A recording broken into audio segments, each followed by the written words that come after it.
Bienvenue à cette table ronde concernant le handicap et la lutte contre l'illettrisme et l'électronisme. Nous allons débuter avec plusieurs interventions, mais avant toute chose, je vais laisser la parole à notre président, Hervé Proche. Merci Odile.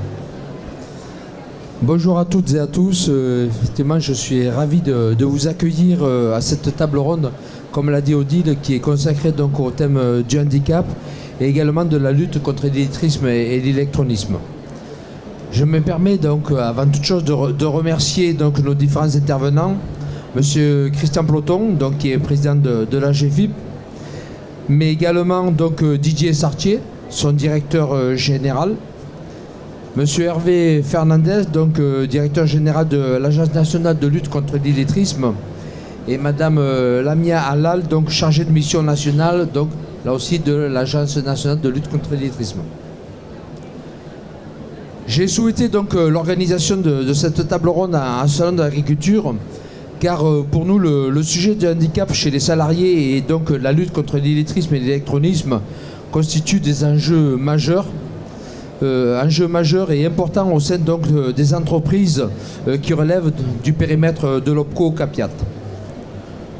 Le conseil d'administration de l'OPCO a d'ailleurs décidé d'élever le sujet du handicap et de la lutte contre l'illettrisme et l'électronisme comme priorité nationale donc de notre OPCO. Alors vous allez me dire en quoi consiste donc notre démarche de priorité nationale. Eh bien, il s'agit avant tout pour notre OPCO donc, de traiter une problématique avec une lecture à 360 degrés, dans une démarche donc, pluridisciplinaire et en mobilisant bien entendu l'ensemble des moyens de l'OPCO. Depuis 2023, nous avons déployé nos efforts sur le handicap, en lien bien évidemment avec notre partenaire historique qui est la GFIP. Et je suis donc heureux aujourd'hui de pouvoir donner les résultats consolidé de ces 2 années d'intervention. Tout d'abord, en matière d'accueil au titre des contrats d'apprentissage en 2024, nous avons progressé de 12% par rapport à 2023. Donc vous voyez déjà un premier chiffre qui est très encourageant et qui nous confirme donc dans cet intérêt que nous devons avoir. En 2 ans donc de priorité nationale, le nombre d'apprentis également en situation de handicap a progressé quant à lui de 24%. Ensuite, en matière d'accueil des salariés en situation de handicap sur l'ensemble de nos dispositifs de formation, nous avons là aussi progressé avec une progression de plus 75%. En matière, cette fois-ci, de respect de l'obligation d'emploi des travailleurs handicapés, au Capiat, comme employeur, a aussi fortement amélioré sa situation. Nous n'avons pas encore atteint le seuil des 6% réglementaires, mais nous nous en rapprochons à l'appui d'une stratégie RH très offensive. Nous nous réjouissons de ces très bons résultats que nous souhaitons inscrire dans le temps, bien entendu, et à l'appui d'un nouvel accord cadre national que nous allons renouveler avec la GFIP pour la période donc 2025-2027. Nos services, je le sais, travaillent respectivement et activement à ce nouveau partenariat que nous serons donc en mesure de signer très prochainement au mois d'avril. Concernant le sujet donc de la lutte contre l'illettrisme et l'électronisme, qui est notre nouvelle priorité nationale d'OCAPIAT pour 2025, nous souhaitons là aussi donc ouvrir une démarche la plus complète possible en travaillant sur les outils de diagnostic et d'accompagnement RH, en adaptant donc le contenu de nos programmes de formation et de nos dispositifs, en développant là aussi le nombre de stages relatifs à l'acquisition des savoirs de base, en développant également et en appuyant des parcours adaptés au sein des CFA et bien d'autres actions encore. Nous savons que l'illettrisme et l'électronisme sont présents dans nos entreprises, mais nous ne le vivons pas comme un drame, tout au contraire. Nous souhaitons donc nous appuyer sur nos salariés en situation d'illettrisme qui ont pour autant acquis d'importants savoir-faire professionnels, mais qui sont bloqués dans leur mobilité et progression professionnelle. Donc au sein, bien sûr, de leur entreprise, par manque de maîtrise de la lecture, mais pas uniquement, et c'est également du fait de pouvoir compter et de l'utilisation de l'informatique. Car ne l'oublions pas, les deux sujets sont bien en lien. Notre partenariat donc avec l'Agence nationale de lutte contre l'illettrisme est une évidence. Et nous souhaitons rentrer dans une séquence opérationnelle et résolument tournée vers l'usager, le salarié et bien sûr le jeune en voie d'insertion professionnelle. On m'a dit que je parlais trop, donc j'ai sans doute déjà beaucoup trop parlé. Donc je ne serai pas plus long et je laisse de suite la parole à Odile Kenner, donc qui est en charge par Ocapiat du pilotage de nos priorités nationales. Et je la remercie tout particulièrement d'œuvrer pour le développement de ces sujets-là. Merci encore Odile et je te laisse la parole. Merci Hervé.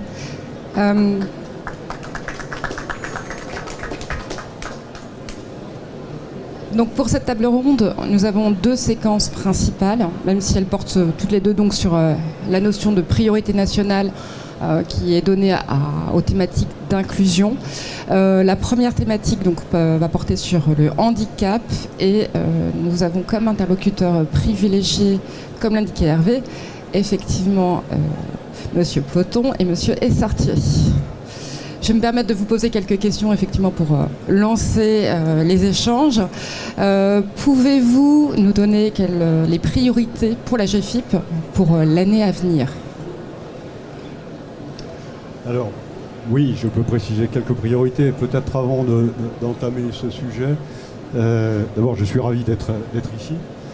Je suis d'autant plus ravi que, alors pour les plus anciens, les problématiques liées à l'illettrisme, et en tout cas à l'électronisme, datent de longtemps. Il y en a qui n'ont pas connu le Minitel. Moi j'ai connu. Et depuis le Minitel, Internet, et j'en passe avec cette accélération finalement numérique, là où on percevait déjà des difficultés potentielles, on est en plein dedans. On est en plein dedans pour toutes les populations, parce que ça ne concerne pas que celles que nous accompagnons vis-à-vis de l'emploi, ça concerne les jeunes dans le parcours de formation, mais ça concerne aussi nos plus âgés qui ne travaillent plus. Donc voilà, oui, 1980, 2025, le temps est passé, et moi je suis très heureux que finalement Ocapia en fasse une priorité. Parce que le sujet reste entier, et effectivement, ramener à l'emploi, on peut se dire que si on ne fait rien, il y a une perte de chance évidente supplémentaire. Et d'un handicap peut-être préexistant, on rajouterait handicap, et pour ceux qui n'en avaient pas, manifestement on en découvre un. Alors, aujourd'hui je pense qu'on ne peut pas se passer de travailler sur le sujet, d'autant plus que les moyens nous les avons. Alors on les a de manière diverse, puisque tous les acteurs se sont progressivement saisis du sujet, la GFIP évidemment, mais enfin moi je note que l'Agence nationale de lutte contre l'illettrisme elle-même s'est engagée très fort, nous a d'ailleurs permis de recouvrer une définition du sujet pour arriver à bien le cerner et y apporter des solutions. Bon, là ça date maintenant de presque 10 ans, donc ça sera intéressant de voir le chemin qu'on a parcouru depuis cette époque. Je me félicite aussi d'autant plus du partenariat avec Ocapia, qui date de 2022. Comme vous l'avez précisé, que nous allons renouveler pour aller encore plus loin. Mais cette convention cadre est intéressante par ses objectifs. Moi, j'en citerai deux grands objectifs. Le premier, c'est le renforcement de l'accès à l'emploi des personnes en situation de handicap. Alors à l'intérieur, on y trouve plusieurs choses, hein. L'intensification de la professionnalisation de tous les acteurs, le développement de l'alternance, vous l'avez évoqué, et ça marche, et la facilitation des transitions professionnelles. Et puis le deuxième grand objectif, c'est la mobilisation des branches professionnelles, et au-delà des branches professionnelles, de toutes les entreprises qui les composent. Et Ocapia, c'est combien ? Environ 50 branches. 49, vous voyez, c'est énorme. C'est énorme. Et 93 000 entreprises, donc il y a du travail. Alors je citerai volontiers d'autres illustrations de ce que peut faire la GFIP. La GFIP accompagne un certain nombre d'acteurs. Alors, je citerai le projet qui date à peu près de la même époque, hein, 2022, le projet Soli Inclusion, mené avec Solidel et Ocapia, destiné, alors là, aux personnes en situation de handicap, mais handicap mental et psychique, en milieu rural.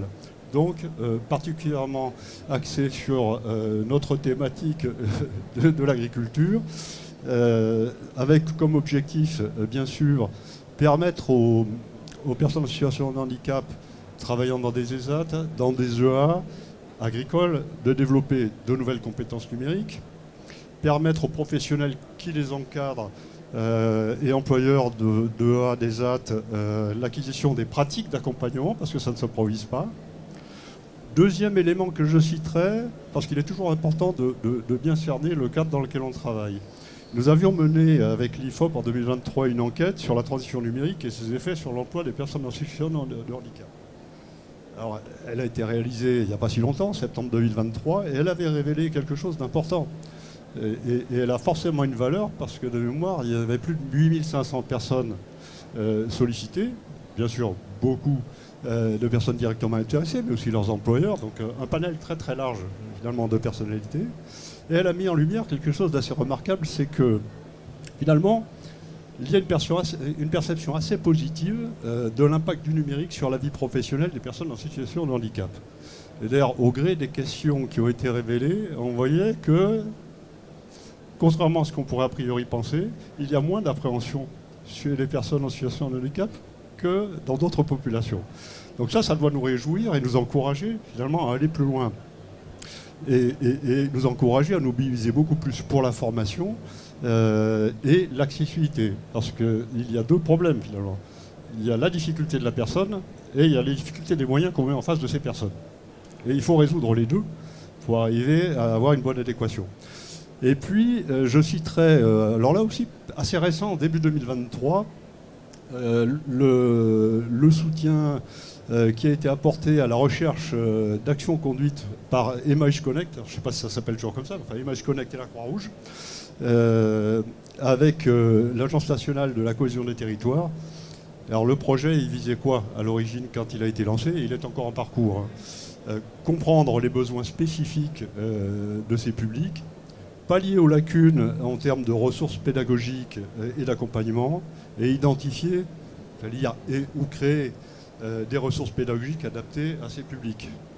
Donc voilà des choses intéressantes. Et puis je rajouterais, hier vous l'évoquez dans une table ronde avec France Travail, en parallèle, dans l'environnement, beaucoup de choses bougent.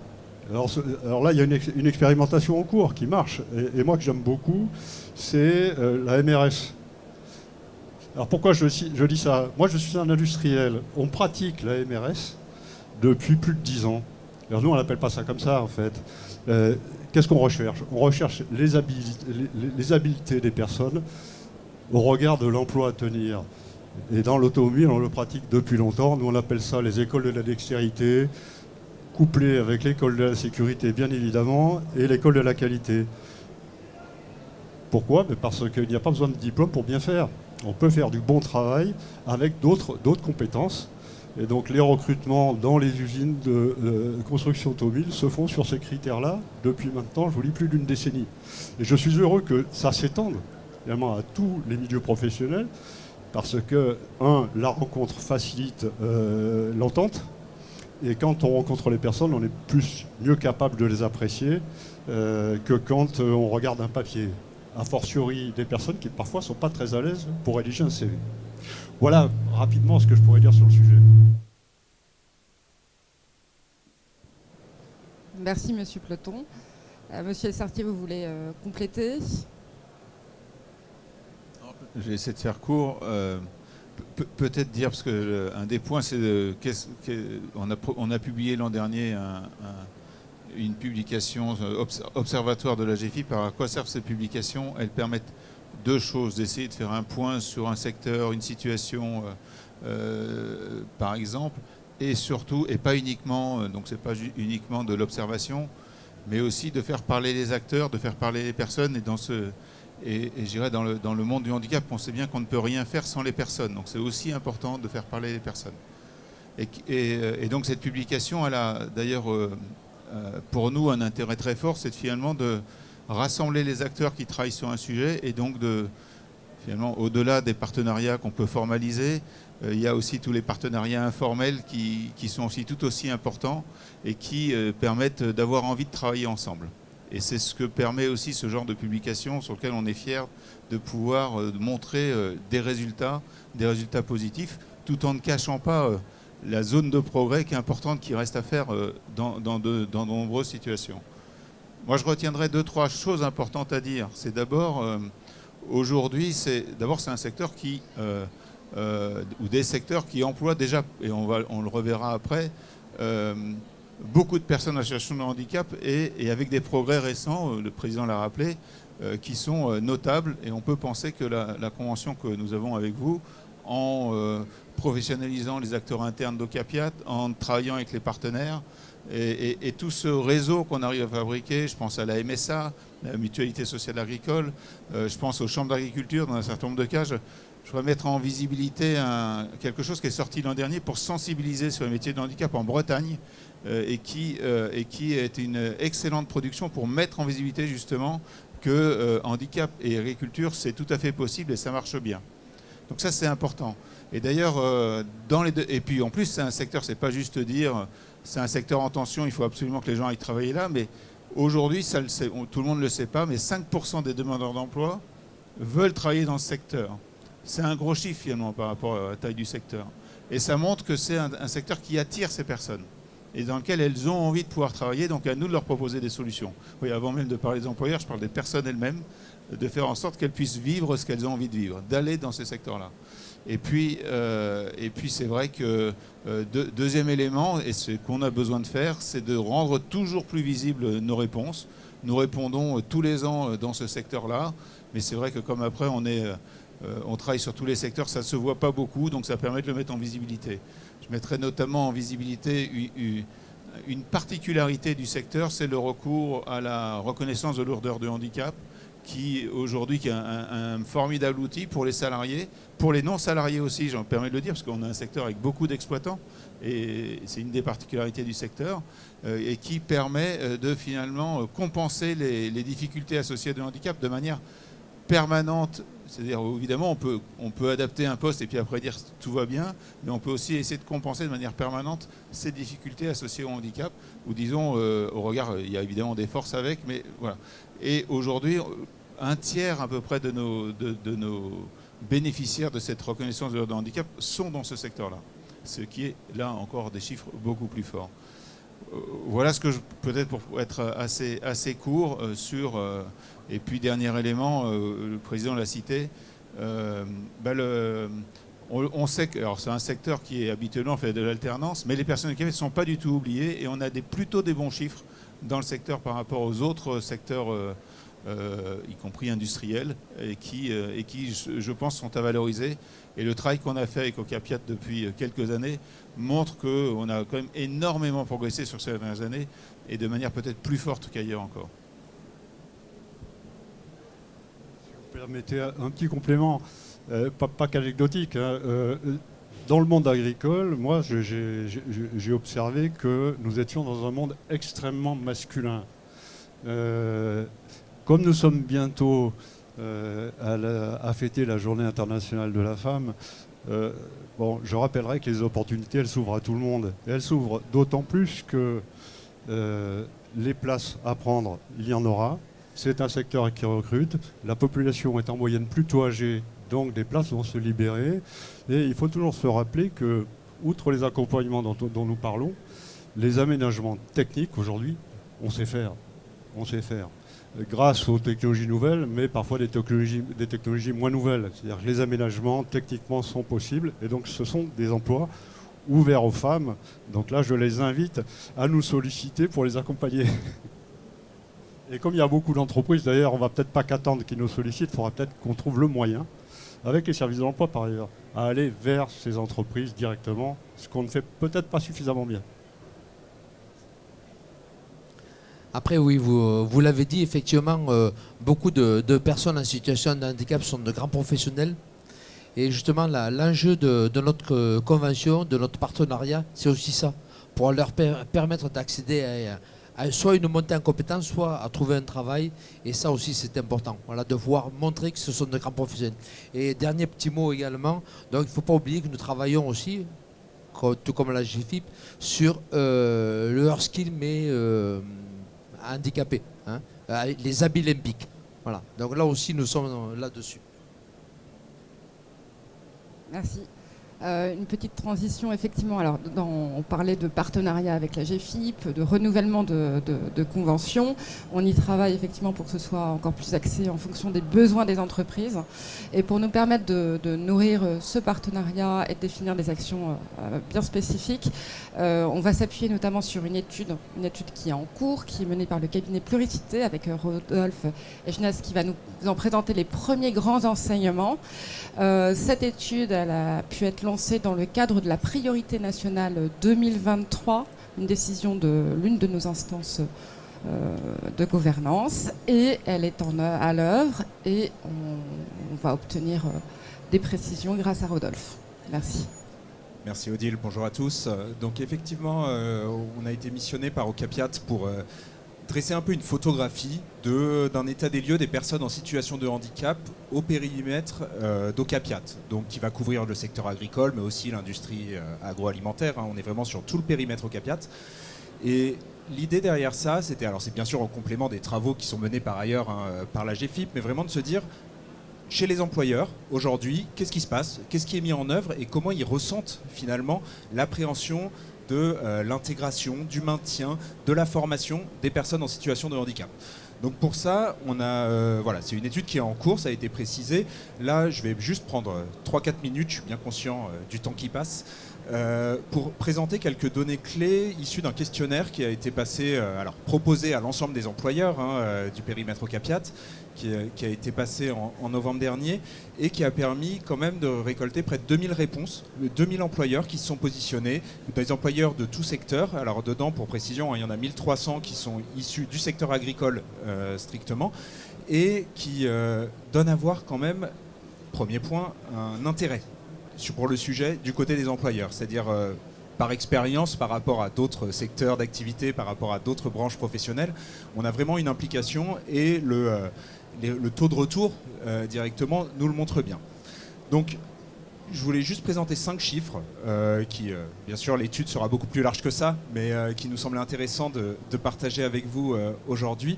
Déjà, un taux d'emploi direct, j'insiste sur la notion de taux d'emploi direct parce que ça ne veut pas dire le respect strict de l'obligation d'emploi des travailleurs handicapés, de 5% chez les entreprises du secteur agricole. Donc chez les entreprises de plus de 20 salariés, j'insiste là-dessus parce que ce sont celles qui sont effectivement soumises à l'obligation d'emploi. Donc on a un taux qui est plutôt élevé par rapport à ce qu'on observe dans d'autres secteurs et qui est en augmentation, ça qu'on a vu à travers d'autres données.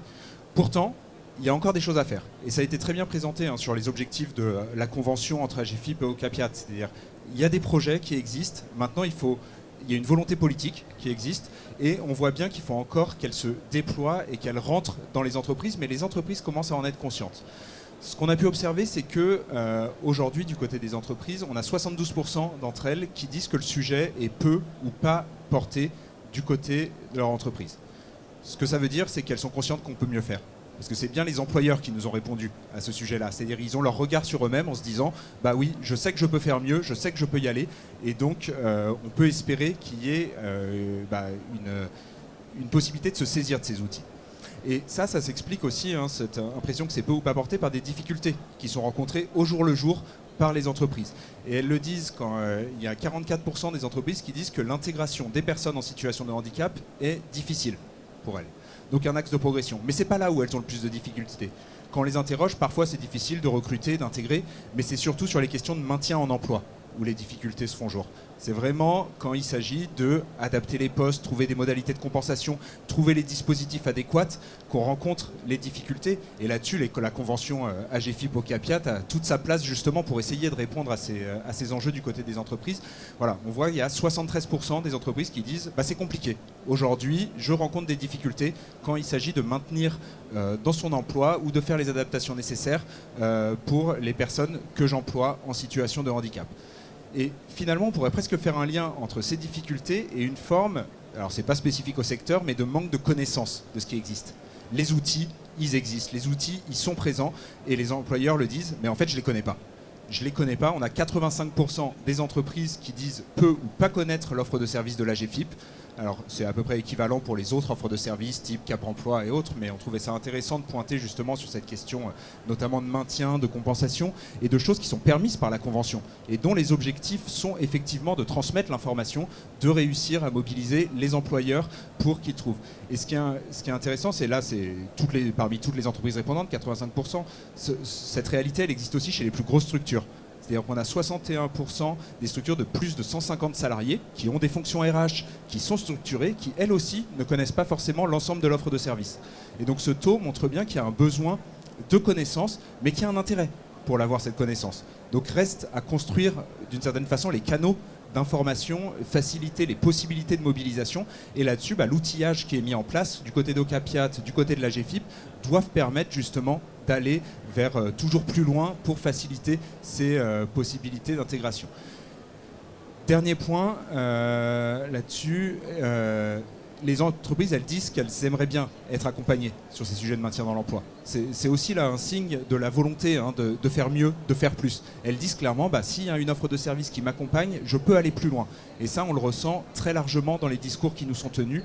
Et cette étude va essayer de donner un peu sa pierre à l'édifice là-dessus. L'objectif, c'est aussi de construire un peu un guide de bonnes pratiques d'entreprises qui ont fait des choses, qui ont réussi à mobiliser des dispositifs, à faire des adaptations intéressantes et de pouvoir partager assez largement au niveau des branches, au niveau des entreprises, des bonnes pratiques qui pourront peut-être inspirer des solutions pour essayer de faciliter l'intégration, le maintien, la formation des personnes en situation de handicap dans le secteur. Je vous remercie. Merci Rodolphe. Juste un petit mot parce qu'on a, dans le cadre de la première convention de partenariat avec la GFIP, on l'avait défini dès 2022, la question du maintien. Et il faut savoir qu'il y a un e-learning qui est en cours de construction. Là, on en est au stade de l'architecture pédagogique.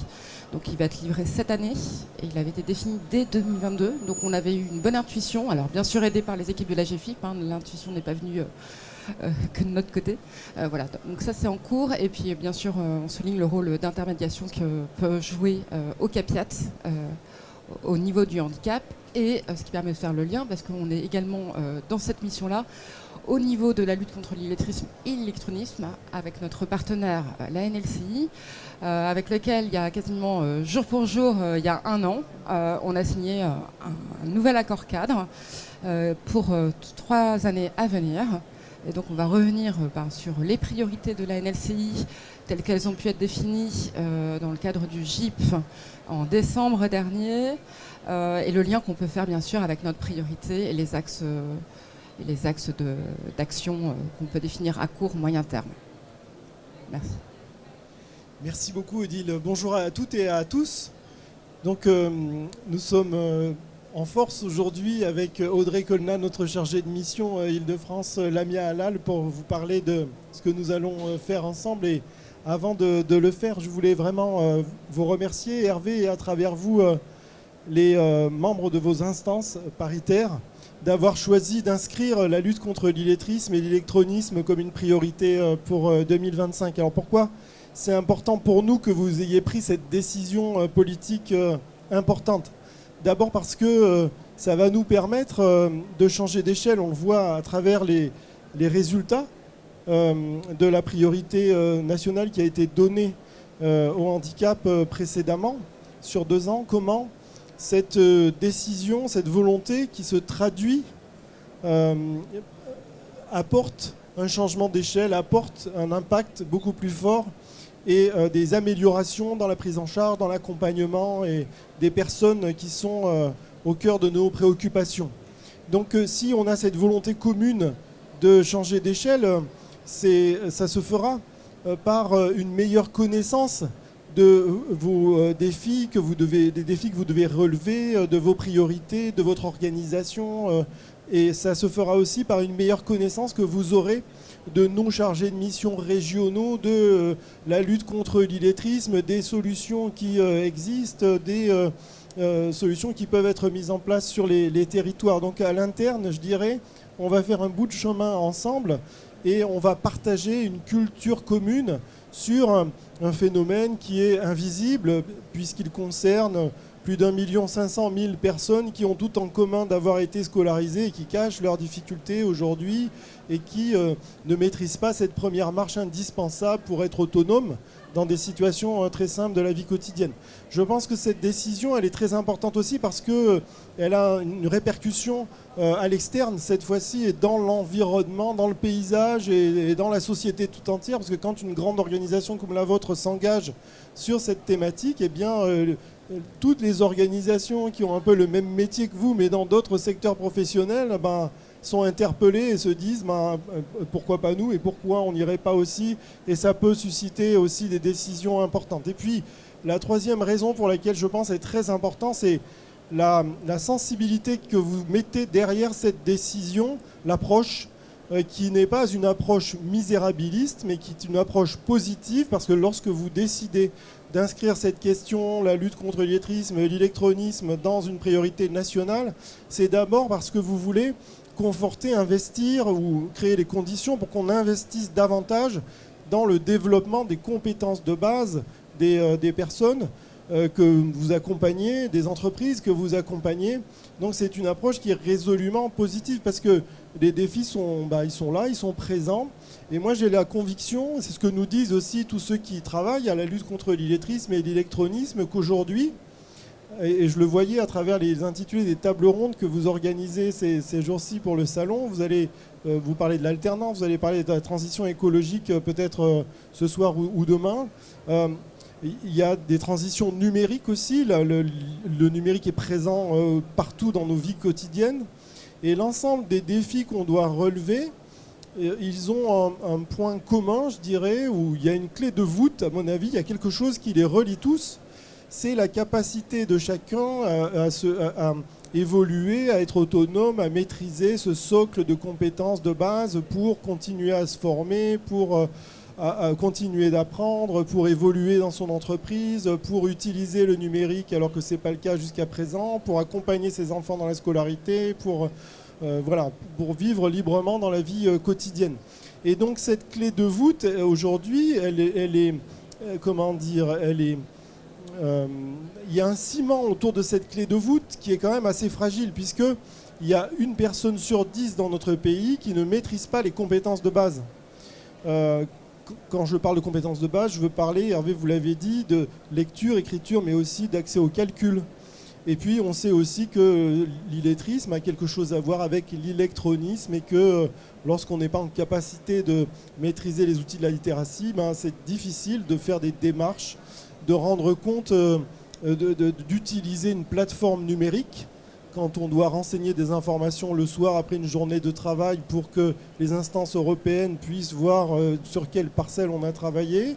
Lorsqu'on est sur une ligne aussi dans les entreprises de l'agroalimentaire et qu'il y a des évolutions, des transformations, qu'on doit rendre compte aussi s'il y a une panne ou sur des questions de sécurité sanitaire ou sur un tas d'autres questions. Donc ce ciment, il est extrêmement fragile. Et c'est pour cette raison qu'on a besoin de partager cette culture et de mettre en lumière ce problème avec des données réactualisées. Vous l'avez évoqué, il y a déjà plusieurs années de cela, on a mené des enquêtes pour avoir une idée de l'ampleur des besoins dans la population. Et en 2024, il y a une nouvelle enquête qui a été conduite par l'INSEE qui a révélé qu'il y a encore 1,5 million personnes confrontées à l'illettrisme. Alors, ce nombre de personnes concernées a diminué ces dernières années. C'était 3,1 million en 2004, lorsqu'il y a eu une première enquête faite sur la mesure des compétences en situation réelle. Il y a eu un recul, puisque en 2012, on était à 2,5 million personnes. Et là, on voit que le taux a encore diminué. Mais pour autant, les besoins sont vraiment présents. Et comme on l'évoquait, et Lamia reviendra sur l'impact et les répercussions concrètes de cette situation dans votre champ professionnel, dans vos champs professionnels, on voit bien qu'il y a un enjeu très, très important à agir. Alors, on a à l'agence l'habitude de dire que notre ambition, notre mission, c'est de réunir pour mieux agir. C'est-à-dire qu'on ne peut pas, nous, on n'est pas un fonds de dotation, nous n'avons pas de crédit, nous ne sommes pas une agence de mission qui va subventionner des initiatives pour que l'illettrisme recule avec l'achat de places de formation. Mais on fait l'hypothèse que si chacun, dans son métier, l'école, lorsqu'il s'agit d'amener tous les enfants à la maîtrise d'un socle de compétences de base à la sortie de l'école, avec tous ceux qui travaillent autour de l'école, si les entreprises, puisque la moitié des personnes qui ont des difficultés avec le savoir de base sont dans l'emploi aujourd'hui, si celles et ceux qui accompagnent aussi le développement des territoires, on sait qu'il y a plus de 30% des personnes confrontées à ces difficultés qui vivent dans les zones rurales faiblement peuplées, si ceux qui mettent en place des stratégies aussi dans les régions d'outre-mer, puisque on a, en gros, quand on grandit dans une région d'outre-mer, vous avez pu le mesurer récemment, on a 2,5 fois plus de risques d'être confronté à des situations d'illettrisme ou d'électronisme. Et bien, si tout cela s'empare de cette question, en font une priorité, on va pouvoir continuer à faire reculer ce phénomène. Et le rôle de l'agence, c'est précisément de donner de la clarté dans les endroits où on peut agir, donc à travers de la donnée. On a un observatoire aussi qui produit de la donnée. On a aussi une équipe sur les territoires qui va coopérer de façon beaucoup plus intense avec vos relais sur les territoires. Et puis on met à disposition des outils pour mieux évaluer les compétences de base, concevoir des parcours le plus adaptés possible. Donc ça, c'est les missions de l'agence. Et pour faire face aux défis que nous devons relever collectivement, les membres du groupement, c'est un groupement qui réunit des ministères et puis des collectivités, et des OPCO aussi, des entreprises, enfin des organisations aux sensibilités très diverses. Ces membres-là ont souhaité donner un nouveau cap pour les 5 années qui viennent, avec l'idée de renforcer la détection. C'est vraiment une priorité pour nous, la détection des difficultés, non pas des personnes, mais des difficultés qui peuvent être rencontrées pour mieux proposer des solutions. Une autre priorité qui est donnée à l'amélioration aussi des solutions qui peuvent être proposées. Donc on a un rôle important à jouer pour qualifier les réponses de formation, de vous donner des gages aussi que les organismes de formation avec lesquels vous allez travailler sont en capacité de répondre aux attentes des salariés de vos secteurs. Et puis on a une troisième priorité aussi qui est tournée davantage vers le monde du travail, puisqu'il faut continuer à amplifier les efforts dans ce domaine. Je l'évoquais, la moitié des personnes confrontées à ces situations travaillent aujourd'hui, elles sont dans l'emploi. Donc vraiment, je salue votre décision, parce que vous nous dites qu'on peut se construire au travail dans sa vie sans savoir lire et écrire, mais si on n'investit pas sur les compétences de base, sur l'accès à la lecture, à l'écriture, aux compétences de base, au numérique, eh bien on est plus en difficulté lorsqu'il s'agit de faire face à des transformations. Peut-être, Lamien, si tu es d'accord, je te propose de revenir sur ces transformations et de nous dire pourquoi c'est important d'agir. Alors, pourquoi c'est important d'agir? Il est vraiment important d'agir. Vous l'avez dit, hein, donc c'est la question de l'illettrisme et l'électronisme donc est cruciale. C'est vrai que c'est une problématique donc invisible, parce qu'on ne voit pas concrètement quels sont les coûts, hein, ce qu'on appelle les coûts cachés, hein, de ces problématiques pour une entreprise, hein, ou même pour un salarié, parce que les répercussions pourtant ils sont très importants. Les répercussions au niveau salarié, puisque la question de l'illettrisme et l'électronisme donc peut impacter l'accès au droit, hein, comme tu l'as dit, Hervé, mais aussi sur la question de problématiques d'accidents et accidents de travail, problématiques aussi au niveau administratif. Vous avez parlé des déclarations, moi je vais parler de la Télépac. C'est la déclaration pour les employeurs, hein, et les salariés par rapport à aux déclarations administratives. Il y a également tout ce qui tourne autour de la question aussi de l'évolution, hein, donc l'évolution de la mobilité professionnelle, vouloir accéder à des certifications, vouloir accéder à des formations obligatoires, formations au niveau sécurité, électricité, etc. Donc ce sont des répercussions au niveau salarié qui sont importantes, mais également par rapport à l'entreprise. Parce que forcément, un salarié qui manque de compétences de base, il est certes très compétent au niveau technique, donc parce que, attention, une personne en situation d'illettrisme, elle peut être compétente sur ce qu'elle fait, mais elle a besoin de monter en compétence pour être plus autonome et s'adapter et savoir agir en situation. Ça, c'est quelque chose de très très important. Après, au niveau de l'entreprise, c'est très important, puisque un salarié qui a besoin d'être aidé Donc, qui n'est pas autonome, ça veut dire un responsable qui est dans le surcontrôle. C'est un responsable qui va être aussi donc, dans on va dire, surcharge de temps pour lui, mais aussi par rapport à la personne, puisqu'elle va être aidée, accompagnée, voire même parfois faire à la place d'eux sur certaines démarches. Pour l'entreprise également, c'est une question de l'accès à la sécurité. Donc, plutôt le maintien de la sécurité et de renforcement de la sécurité au travail. C'est également sur la question de la productivité. Donc, et l'efficacité au travail. Parce que avoir des salariés moins autonomes, ce sont des salariés qui vont mettre plus de temps, donc plus de besoins donc de soutien, moins du coup de productivité, puisque moins de temps de réalisation. Donc si vous voulez, par rapport à tous ces coûts cachés, si vous voulez, qu'on appelle nous les coûts cachés, c'est des coûts cachés au niveau de la productivité, mais également par rapport au temps perdu, c'est au niveau aussi de la dépendance à des intermédiaires pour réaliser des démarches. Comme j'ai dit, donc la déclaration, donc PAC. Ça peut être aussi, comme j'ai dit, aussi perte de compétitivité due à une mauvaise gestion des outils numériques agricoles. Et aussi, vous avez parlé de recrutement, de maintien dans l'emploi. Certes, il y a la question du maintien d'emploi, mais aussi la question de l'intégration des nouveaux salariés. Et comment, d'un côté, éviter le turnover pour les structures, donc fidéliser des salariés, mais aussi attirer pour recruter et maintenir par la suite en emploi des nouveaux, que ce soit jeunes et moins jeunes, femmes et hommes. Donc la question du coup des coûts cachés de l'illettrisme, ça peut aller jusqu'à 6% de la masse salariale annuelle, ce qui est important. Mais ce n'est pas un sujet, ce n'est pas une fatalité.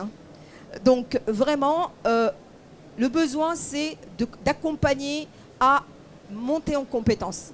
Et Ocapiat joue un rôle très très important pour soutenir les structures et les salariés pour monter en compétences. Pour le faire, donc, parce que les bénéfices sont très importants, mais pour le faire et pour pouvoir agir, il y a beaucoup d'outils. Des outils, comment du coup on va transformer ces coûts cachés en levier durable pour changer des vies. Et ça, c'est très important au niveau professionnel comme au niveau personnel. Et des outils pour agir, il y en a, donc grâce au travail vraiment qui est mis en place par l'agence, les outils qui sont mis en place par l'agence, mais avec l'appui aussi de tous les acteurs, en particulier du coup là, donc les conseillers Ocapiat dans les régions pour pouvoir sensibiliser les acteurs, donc des adhérents, pour sensibiliser aussi les acteurs qui vont accompagner, sensibiliser les CFA, donc les formateurs de CFA, les accompagner, les professionnaliser et apporter des réponses concrètes pour pouvoir accompagner donc, les salariés. On a des outils pour mesurer les risques, donc vous pouvez y accéder. C'est par exemple l'outil Evagile vous permet de mesurer les risques dans une organisation, mais on a aussi des outils qui permettent d'élaborer des plans d'action, comme par exemple ce petit nuancier donc, qui est accessible à tous et qui vous permet d'élaborer des plans d'action. Voilà, donc ce n'est pas une fatalité, ce qu'il faut c'est agir. Et pour le faire, on peut vraiment y arriver ensemble.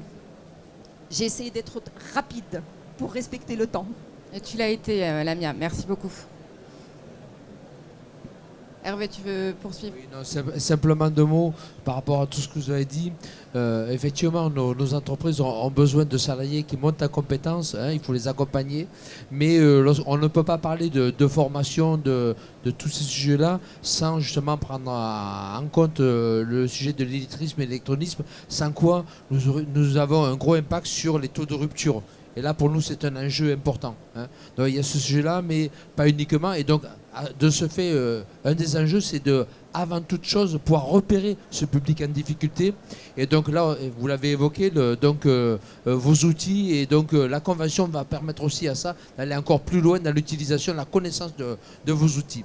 Et un petit dernier mot, c'est que je pense et j'en suis convaincu que nous avons tous une responsabilité, vous l'avez évoqué, mais une responsabilité pour aujourd'hui, mais également pour les jeunes de demain. C'est-à-dire qu'il faut que les parents qui accompagnent leurs enfants dans l'éducation puissent justement eux-mêmes être accompagnés pour pouvoir à leur tour faire en sorte que leurs enfants ne soient pas dans la même situation qu'eux pour les années à venir. Donc en cela, nous avons tous une responsabilité.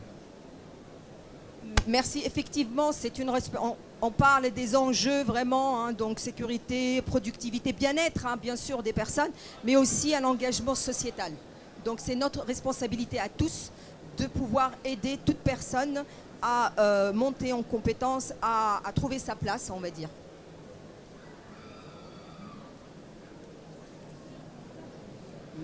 Merci Lamia, merci Hervé pour le mot de complément.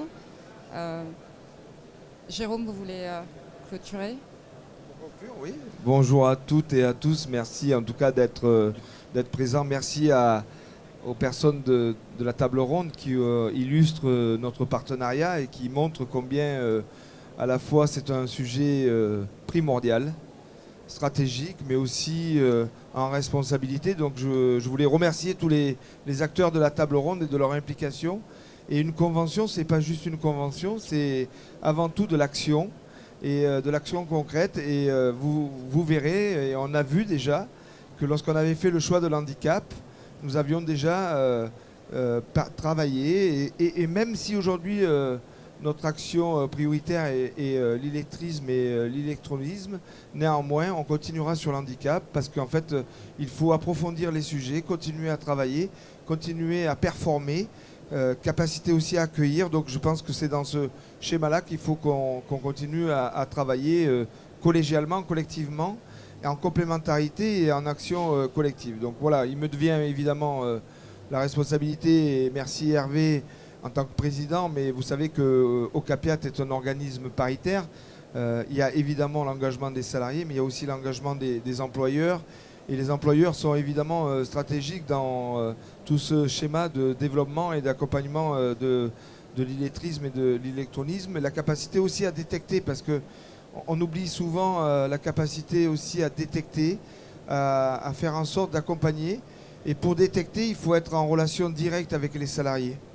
Ça veut dire qu'il faut régulièrement les avoir, voir avec eux comment ils peuvent monter en compétences, quelles sont les formations qui leur permettent de pouvoir progresser et en même temps se dire que des fois il peut y avoir quelques blocages et à nous de proposer aussi des formations, que ce soit dans le cadre de l'OPCO que nous représentons, mais aussi sur leur propre temps de formation personnelle et essayer de les accompagner parce qu'on sait que derrière il y a des impacts aussi pour leur famille et pour évidemment l'éducation. Et ma femme est enseignante, elle sait aussi évidemment les sujets qu'il peut y avoir autour de ces sujets de l'illettrisme. Plus particulièrement, je voudrais conclure au nom d'Ocapiat et nous avons fait le choix de traiter des sujets complexes, et je dis bien complexes, mais réalisables quand même.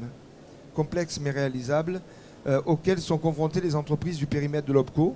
Je rappelle que l'OPCO, c'est agriculture, l'agroalimentaire, la coopération agricole, mais aussi la pêche et la culture marine, que l'on oublie souvent, mais qui sont aussi là pour le coup, et on l'a vu dans les départements d'outre-mer, mais aussi dans d'autres régions de métropole, le sujet évidemment comme le handicap, l'illettrisme ou l'électronisme. Mais nous nous inscrivons résolument dans une démarche positive. Nous souhaitons traiter ces sujets par le haut, et je crois que c'est vous qui l'avez dit, mais par le haut et le mieux-disant social. Ce sont des mots qui sont forts chez nous dans nos valeurs de l'agriculture, dans les valeurs d'Ocapiat, dans les valeurs que Hervé et moi portons. Nous avons des professionnels aguerris dans nos entreprises qui ont un faible niveau en savoir de base, quelquefois. Ce n'est pas grave car nous souhaitons partir de leurs compétences professionnelles pour les faire passer le cap des compétences de base et leur faire gravir les échelons au sein de nos propres entreprises. C'est bon pour le salarié, mais c'est aussi très bon pour la compétitivité de nos filières économiques et plus particulièrement la santé économique de nos entreprises. Je terminerai mon propos en insistant aussi sur le caractère très opérationnel de nos partenariats, je le disais au début, avec la GFIP, on le voit, évidemment avec l'Agence nationale de la lutte contre l'illettrisme. Les résultats annoncés par Hervé et par la table ronde montrent très bien et démontrent très bien que lorsqu'on veut agir, on peut résolument se tourner vers l'avenir et la capacité de résoudre un certain nombre de problématiques. Ainsi, je vais citer le nom de quelques personnes qui sont aujourd'hui présentes à notre stand ou qui ont été excusées, mais qui ont largement participé à cela. Donc il y a la table ronde évidemment, les personnes qui sont là, mais aussi Karima Ayoub de la GFUP qui est là. Merci pour votre action, parce que derrière une convention, il y a souvent les politiques, il y a souvent les directions, mais il y a aussi, avant tout, aussi un certain nombre de gens très mobilisés dans nos organisations et qui sont là. Audrey Kolna pour l'Agence nationale de la lutte contre l'illettrisme. Merci aussi, parce que c'est les petites mains ou les grandes mains, et surtout leur volonté et leur militantisme qui permet de faire agir, qui permet d'agir. Vincent Daubigny, donc d'Ocapiat, mais qui ne pouvait pas être là et qui est devant en fait, qui est à l'accueil et qui accueille évidemment toutes les personnes, qui est notre référent handicap et illettrisme, et évidemment Odile qui a cette responsabilité d'accompagnement. Et voilà, je voulais en tout cas tous vous remercier de l'action que vous menez, l'action que nous menons ensemble, et je suis assez fier, nous sommes assez fiers de se dire que les entreprises agricoles, agroalimentaires, de la pêche maritime sont capables d'accompagner leurs salariés et peuvent peut-être dans le démarche de recrutement, de l'apprentissage aussi, être une solution pour un certain nombre de personnes et plus particulièrement des gens qui peuvent être quelquefois éloignés de l'emploi. Donc c'est ça notre enjeu, c'est un enjeu d'avenir, un enjeu de promotion, un enjeu aussi de passer ces barrières et ces barrières qui sont franchissables. Voilà, merci en tout cas.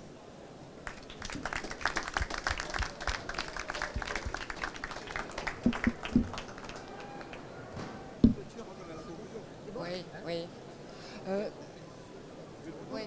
Et puis juste si vous souhaitez tester vos connaissances sur le handicap, l'illettrisme, l'électronisme, rendez-vous sur le stand, vous avez des caoutchoucs.